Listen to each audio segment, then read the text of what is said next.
Commonly asked questions about tarot. Question 1. Should I allow others to touch my cards? You can do, as long as they handle them with care. The cards don't have independent thought. They don't shrink away from another's touch. However, I wouldn't lend them out. I do believe that inanimate objects can energetically absorb information and emotion from those who use them consistently, as well as from their surroundings, especially under highly charged circumstances. You might want to research psychometry. Question 2. Are tarot cards dangerous? Do they attract dark energy? No, tarot cards are not evil, and the spirits don't operate through them. People can be evil, and people can develop in dark ways, existing within an energy field that is highly charged in a negative way. A person whose resonance is consistently destructive and whose intentions are questionable will transmit that outwardly, including through the use of tarot cards. It won't be the cards that could potentially be dangerous. It will be the person using them.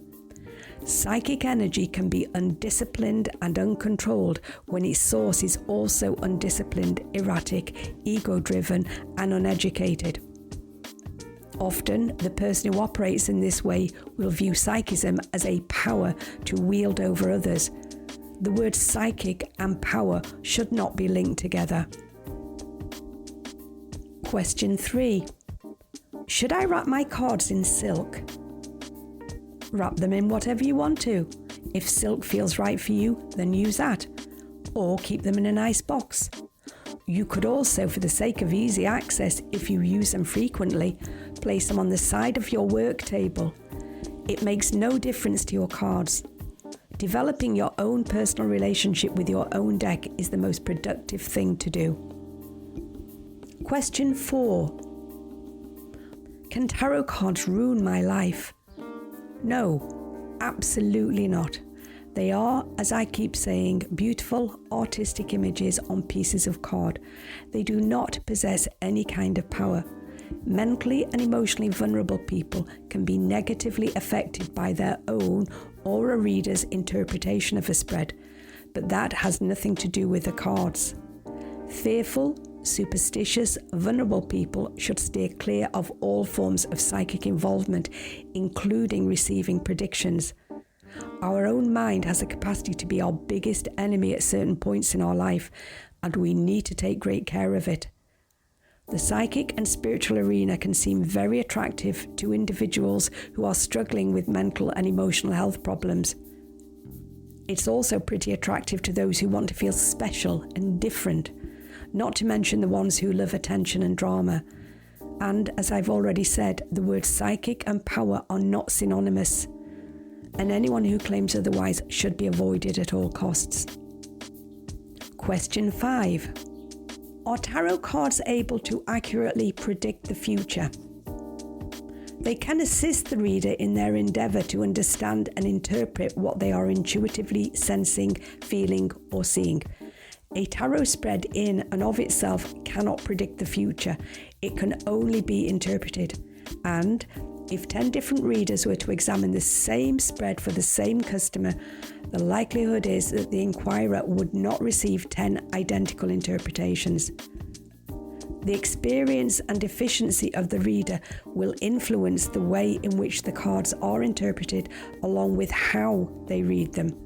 Some focus largely on the meanings of each individual card, as explained in instruction books.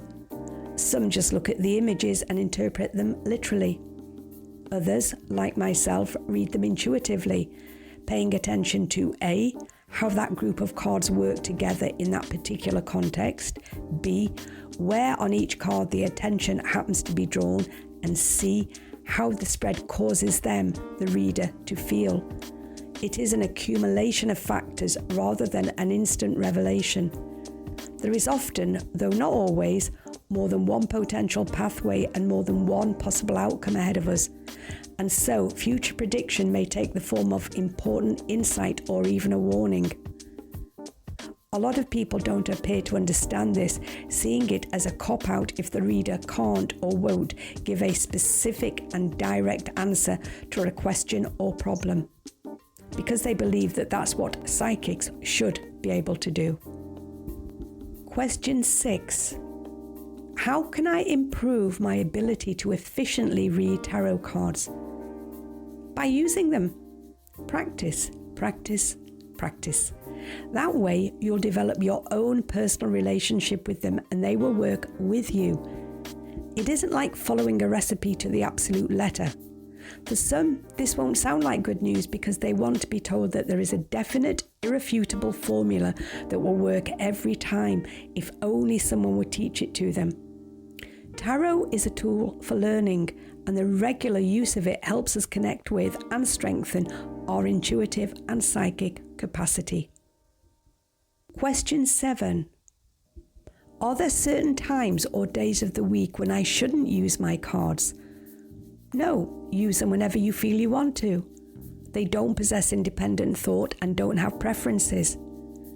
We human souls often superimpose our own feelings and emotions onto inanimate objects, something I have done myself, especially with cars.